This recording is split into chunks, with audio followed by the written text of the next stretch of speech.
Hey guys, I am so excited to get comfy with a good book as the thunderstorms are rolling in. And yesterday it was so cloudy and gloomy, and I was just kind of feeling like I was in a funk. And today's class meeting just totally brightened my mood. And you guys are funny.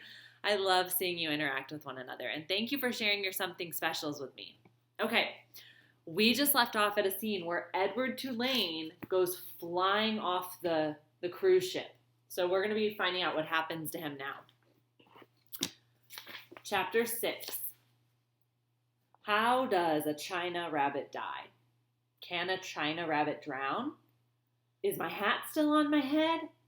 These were the questions that Edward asked himself as he went sailing out over the blue sea.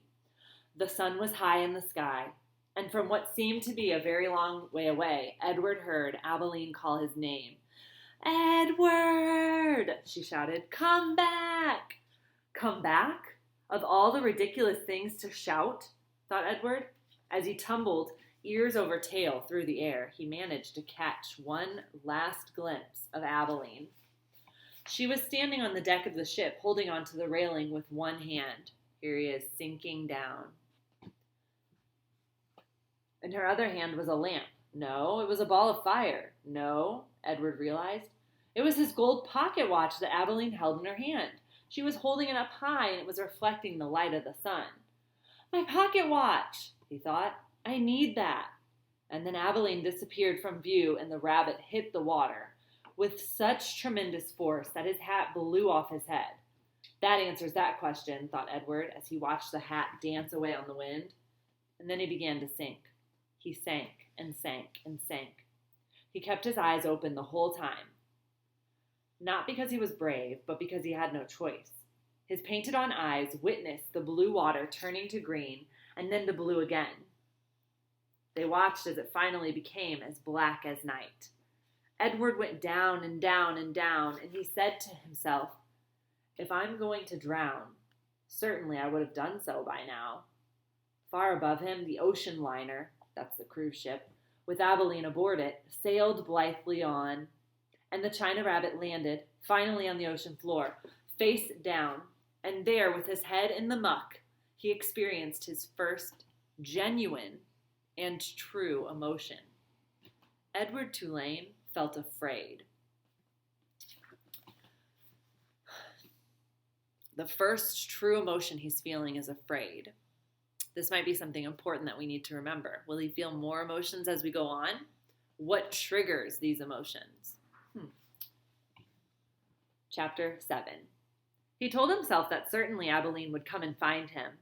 This, Edward thought, is much like waiting for Abilene to come home from school. I'll pretend that I'm in the dining room of the house on Egypt Street, waiting for the little hand to move to the 3 and the big hand to land on the 12. If only I had my watch, then I would know for sure. But it doesn't matter. She'll be here soon, very soon. Hours passed, and then days, and weeks, and months, and Abilene did not come. Edward, for lack of anything better to do, began to think. He thought about the stars. He remembered what they looked like from his bedroom window. What made them shine so brightly? He wondered, and were they still shining somewhere even though he could not see them? Never in my life, he thought, have I been further away from the stars than I am right now. He considered, too, the fate of the beautiful princess who had become a warthog. Why had she become a warthog? Because the ugly witch turned her into one, that was why. And then the rabbit thought about Pellegrina. He felt in some way that he could not explain to himself that she was responsible for what had just happened to him. It was almost as if it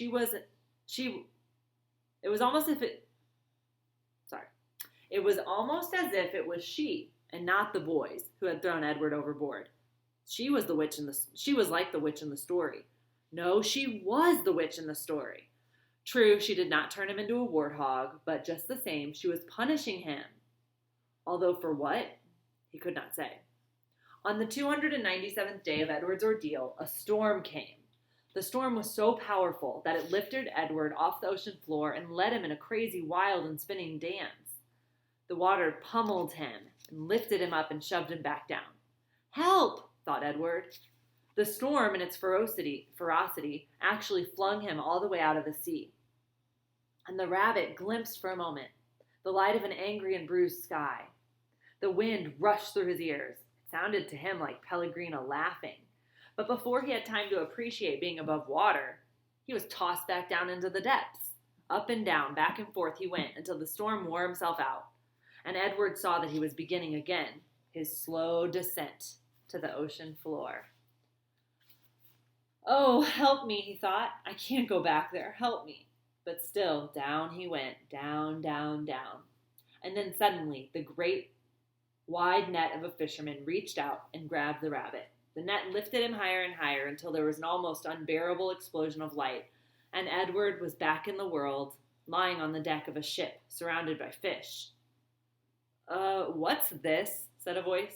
Ain't no fish, said another voice, that's for sure. The light was so brilliant that it was hard for Edward to see, so bright. But finally shapes appeared out of the light, and then faces, and Edward realized that he was looking up at two men, one young and one old. Looks like some kind of toy, said the grizzled old man. He bent and picked Edward up and held him up by his front paws, considering him. It's like a rabbit, I reckon. It's got whiskers and rabbit ears, or the shape of rabbit ears at least. Yeah, sure, a rabbit toy, said the younger man, and he turned away. I'll take it home to Nellie. Let her fix it up and set it to rights. Give it to some child. The old man placed Edward carefully on a crate, positioning him so that he was sitting up and could look out at the sea. Edward appreciated the courtesy of this small gesture, but he was heartily sick of the ocean and would have been satisfied never to set eyes on the ocean again. There you go, said the old man. As they made their way back to shore, Edward felt the sun on his face and the wind blowing through the little bit of fur that he had left on his ears. And something filled his chest. A wonderful feeling. He was glad to be alive. Look at that rabbit, the old man said. Looks like it's enjoying the ride, don't it? Yep, said the young man. In fact, Edward Tulane was so happy to be back among the living, he did not even take umbrage at being referred to as it. Okay, so he's feeling alive. He didn't even care they called him an it. He was just like, I'm happy to be here. Chapter 8. On land, the old fisherman stopped to light a pipe, and then, with the pipe clenched between his teeth, he walked home, carrying Edward atop his left shoulder as if he were a conquering hero. The fisherman balanced him there, placing a calloused hand at Edward's back. That means like a rough hand. He talked to him in a soft, low voice as they walked. You'll like Nellie. You will, said the old man. She's had her sadness, but she's an all right girl. Edward looked at the small town, blanketed in dusk. A jumble of buildings huddled together. The ocean stretched out in front of it all, and he thought that he would like anything and anybody that was not at the bottom of the sea. Hello, Lawrence, called a woman from the front of a shop. What have you got? A fresh catch, said the fisherman. Fresh rabbit from the sea. He lifted his cap to the lady and kept walking. There you are now, said the fisherman. He took the pipe out of his mouth and pointed with the stem of it at a star in the purpling sky. There's your North Star right there. Don't never have to be lost when you know where that fellow is. Edward considered the brightness of the small star. Do they all have names? He wondered. Listen to me, said the fisherman, let me reread that. Listen to me, said the fisherman, talking to a toy. Oh, well, here we are then. And with Edward still on his shoulder, the fisherman walked up a stone-lined path and into a little greenhouse. Look here, Nellie, he said, I brought you something from the sea. I don't want nothing from the sea, came a voice. Oh, now don't be like that, Nell. Come on and see then. An old woman stepped out of the kitchen, wiping her hands on an apron. When she saw Edward, she dropped the apron and clapped hands together and said, Oh, Lawrence, you brought me a rabbit? Direct from the sea, said Lawrence. He took Edward off his shoulder and stood him up on the floor and held on his hands and made him take a deep bow in the direction of Nellie. Oh, said Nellie. Here. She clapped her hands together again and Lawrence passed Edward to her. Nellie held the rabbit out in front of her and looked him over from tip to toe. She smiled.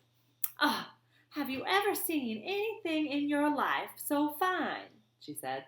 Edward felt immediately that Nellie was a very discerning person. Oh, "She's beautiful," breathed Nellie. And for a moment, Edward was confused. Was there some other object of beauty in the room? "What will I call her?"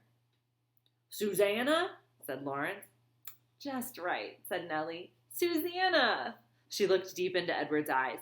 "First off, Susanna, we'll need some clothes, won't she?" First off, Susanna will need some clothes, won't she? Look, you can see how rough Edward's ears are. Now his name is Susanna. Chapter 9. I'm going to do one more chapter. Yep. And so Edward Tulane became Susanna. Nellie sewed several outfits for him. A pink dress with ruffles for special occasions. Here he is.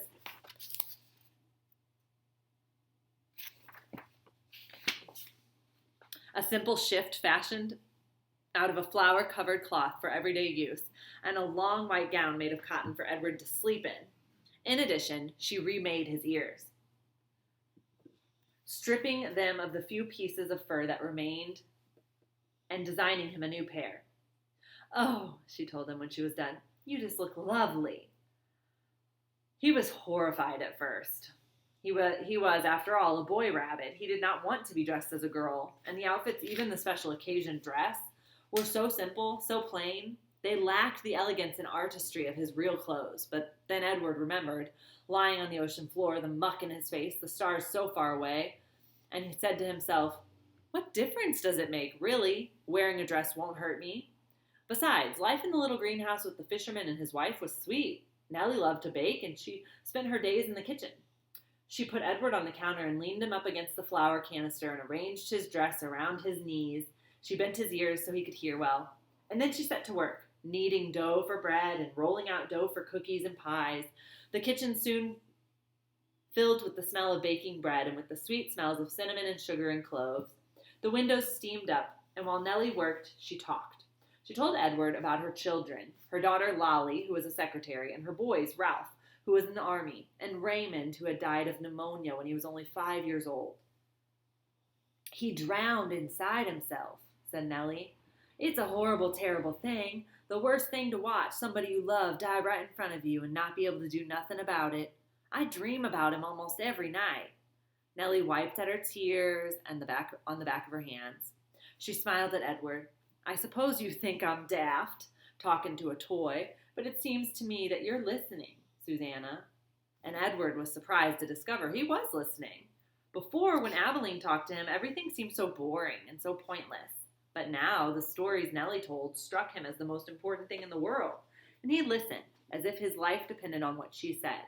It made him wonder if some of the muck from the ocean floor had gotten inside his china head and damaged him somehow. In the evening, Lawrence came home from the sea, and there was dinner, and Edward sat at the table with the fisherman and his wife. He sat in an old wooden high chair, and while at first he was mortified, a high chair, after all, was a chair designed for babies, not for elegant rabbits. He soon became used to it. He liked being up high, looking out over the table instead of staring at the tablecloth as he had at the Tulane household. He liked feeling like a part of things. Every night after dinner, Lawrence said that he thought he would go out and get some fresh air, and that maybe Susanna would like to come with him. He placed Edward on his shoulder as he had that first night when he walked him through town, bringing him home to Nellie. They went outside, and Lawrence lit his pipe and held Edward on his shoulders. And if the night was clear, Lawrence said the name of the constellations, one at a time. Andromeda, Pegasus, pointing at them with the stem of his pipe. Edward loved looking at the stars, and he loved the sounds of the constellation names. They were sweet in his ears. Sometimes, though, staring up at the night sky, Edward remembered Pellegrina, saw again her dark and glowing eyes, and a chill would go through him. Warthogs, he would think, witches. But Nellie, before she put him to bed each night, sang Edward a lullaby, a song about a mockingbird that did not sing, and a diamond ring that would not shine. "Mama's gonna buy you a mockingbird, and if that mockingbird don't sing," you know that song. And the sound of Nellie's voice soothed the rabbit, and he forgot about Pellegrina. Life for a very long time was sweet, and then Lawrence and Nellie's daughter came for a visit. Uh-oh. We're already on chapter 10. So today we read, let's see, 6, 7, 8, and 9. All right, guys. See ya, and we'll have another round of storytelling with Edward Tulane tomorrow.